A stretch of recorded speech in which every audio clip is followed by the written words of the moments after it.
Yung mga anak ko na rin po mga kaidol, yung naghahanap ng paraan para po sila daw ay magkaroon ng gamit, yung cellphone kahit ano lang po daw yung mga kaidol, yung mumurahin yung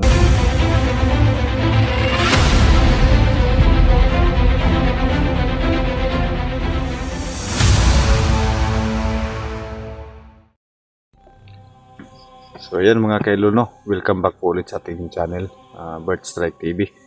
Isang mapagpalang gabi po sa inyong lahat, anumang oras yan, tanghali, umaga o gabi, sa makapanood nating video. So welcome back po ulit mga kaidol, and Merry Christmas po sa inyong lahat, no. So ayan, sa mga hindi pa po nakapag-subscribe o gustong makapanood ng aking mga video na i-upload, paki-subscribe mga idol, no, sa ating channel, Bird Strike TV, at saka paki-click na rin ang notification bell para updated kayo sa lahat ng video nating may upload.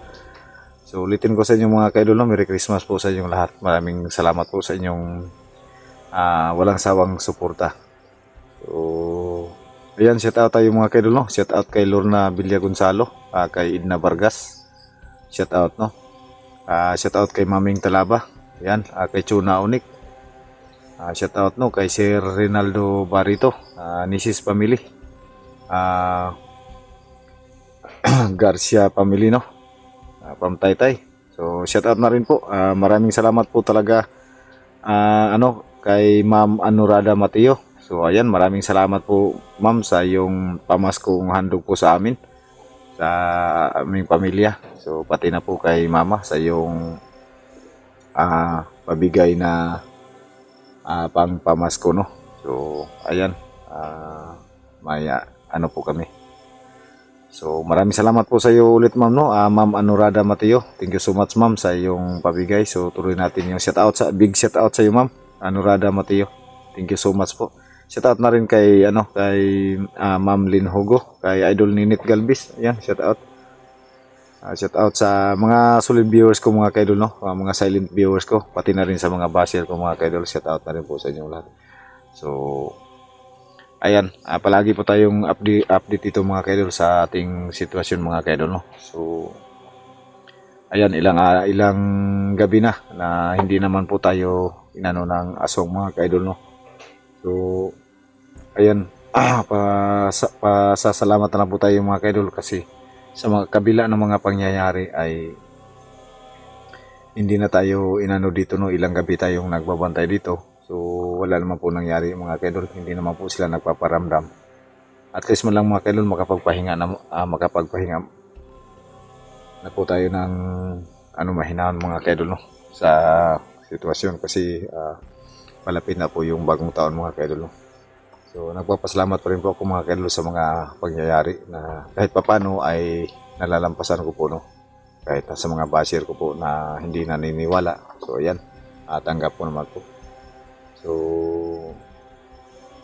ayan, ulitin ko sa inyo, nagpapasalamat pa rin po ako sa inyo mga kaidol. So ilang gabi na po tayong mga kaidol, wala naman pong umano sa atin dito. So ang ginagawa natin, patuloy tayo sa pagmamatsyag. So andyan pa rin, nakalagay pa rin yung mga bawang at saka mga kaidol. Yung bawang andyan pa rin, yan, nakasabit pa rin sa gilid. Ayan, mayroon pa rin yan mga kaidol, nakalagay pa rin yan. So hanggang dito pa rin yan mga kaidol. So ayan. So ayan, wala pa talagang ilaw dyan mga kaidol, pero malapit na yan. Malapit na yung maanuhan. So ayan mga kaidol, no. Habang tayo mga kaidol, gising pa naman yung mga bata. So yung mga bata mga kaidol ay may may nag-harvest po ng mangga. So ayan, yung siyempre ngayon mga kaidol, yung mga bata ngayon, kasi kasanayan ngayon mga kaidol, yung mga bata ay mayroon ng hawak na cellphone. So ayan, gustuhin man po nating mabigyan sila ng ganung bagay para makaisabay sa uso ngayon sa mga batanon ngayon. So wala naman po tayong automatically na mabilhan po natin ng isang bagay yung anak natin. So ayan yung mga anak ko na rin po mga kaidol, yung naghanap ng paraan para po sila daw ay magkaroon ng gamit yung cellphone, kahit ano lang po daw yung mga kaidol, yung mumurahin yung 3,000 lang daw po mga kaidol. So ayan, mahirap po talagang kitain yung mga kaidol, no? Sa trabaho ko na pamamasada lang, so yung 3,000 mga kaidol, sikanhan na yon, ay siyempre tayong tatay, tayo yung ama, gustuhin naman po nating sumaya yung anak natin. So sa akin mga kaidol, gustuhin ko man pero hindi ko kayang bilhin ulit, bilhin diretso o directly na maibigay ko sa kanila, kasi humihingi yung bata tapos sinabihan ko sila na hindi ko kaya yun maibili, so pag-ipunan mo na. So kung pag-ipunan ko yung mga kaidol, yung price ng 3,000, so aabot yan sa isang buwan, hulug-hulugan ng ng 100 isang araw. So sayang naman po yung mga kaidol, no? So ayan si Jacob, talaga, kasi parang naano daw siya, kasi yung mga niya, may mga cellphone na daw, siya na daw yung wala. So minsan nasasaktan po tayo na yung ibang bata may mga gamit na ganon, kasi yung unique ngayon, yung cellphone na yung may mga gadget na talaga. So ayan, tinitiis-tiis mo lang na muna ko yung sinasabi ng anak ko na ganon, para hindi naman po sila masaktan. Ang sabi ko sa kanya, antay lang, para at least kung makaipon ay makabili man lang tayo ng kahit sikanhan lang, para may pang lang ba.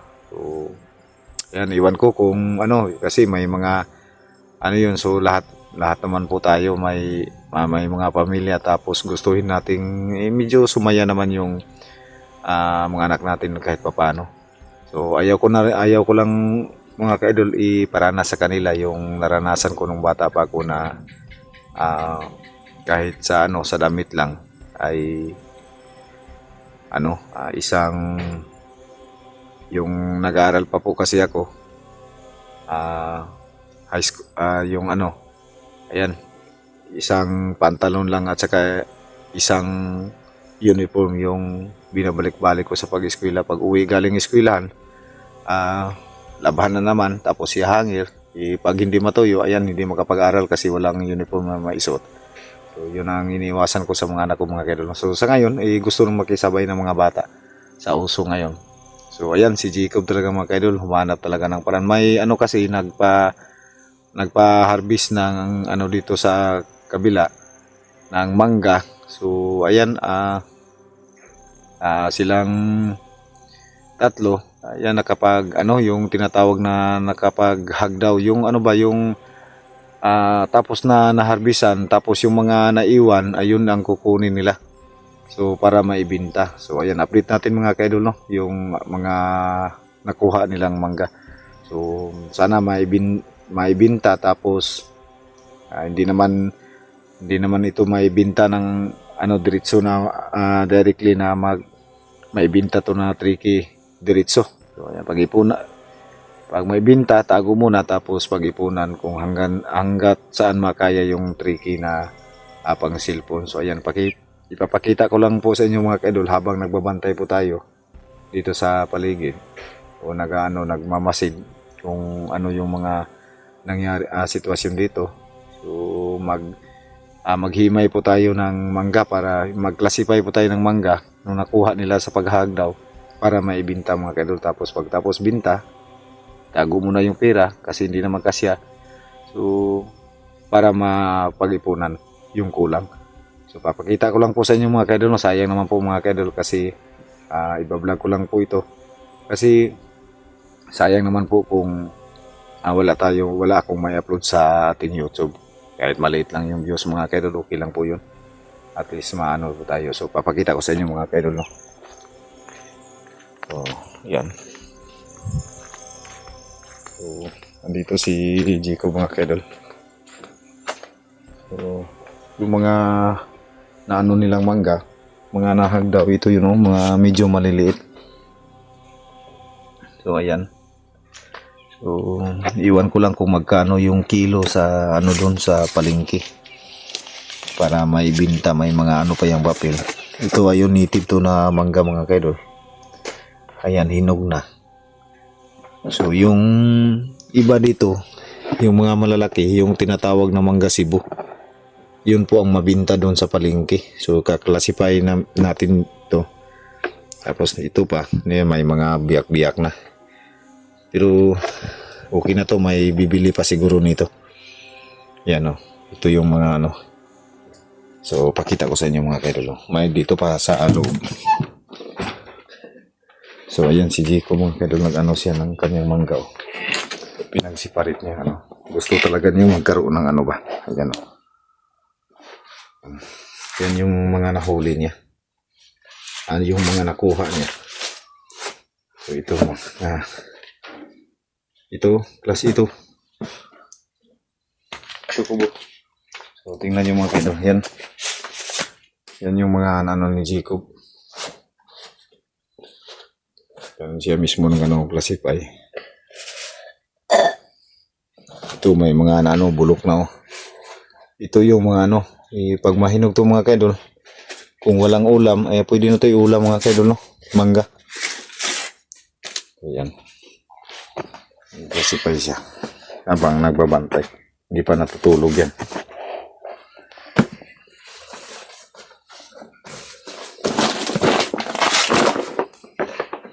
So, nakabalot pa ito mga kaidol. Ilagay namin dito sa karton. Tapos binta siguro ko bukas. Ano na ba?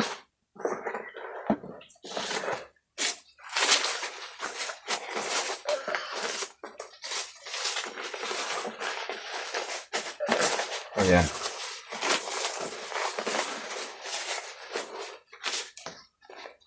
Siguro mga kaidol, abuto ng ano, ng kung aabuto ng 5 kilo o 10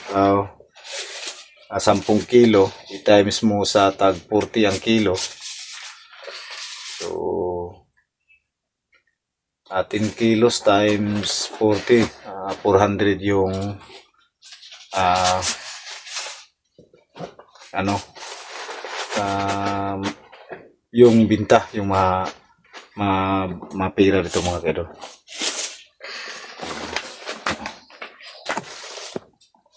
₱400. So yung kulang ay sana makapag-ipon po tayo sa pamamasada para maano na tong gusto magkaroon ng ano. Wala pa. Ihipos lang ng uban ang kanang kuan muna kasi ini Hindi, okay mo na yun, kumano. ha? Puno naman siya. Hindi na yun, ano pa na yun, Nabuot man. buto mo siguro na ano naman eh, Hindi, bata. buto yung papel.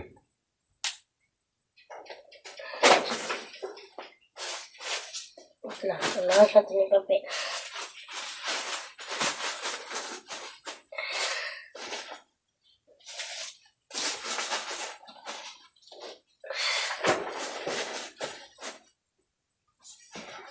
Tidak na naman.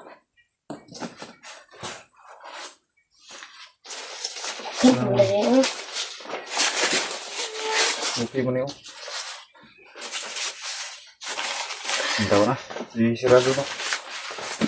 Isulod mo ito ng... Ito higot. Ano ba ni? Ano ba ni? Kuwatag ito ng PC. Nakatay mo na. Ito yung PC ko. Ha? Ito ba ang PC?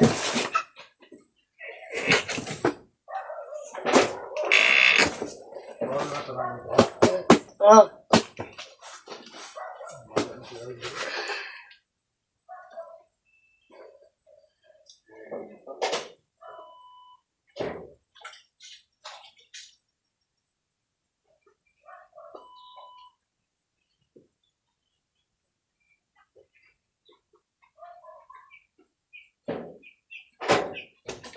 Wala mo tuwain dito.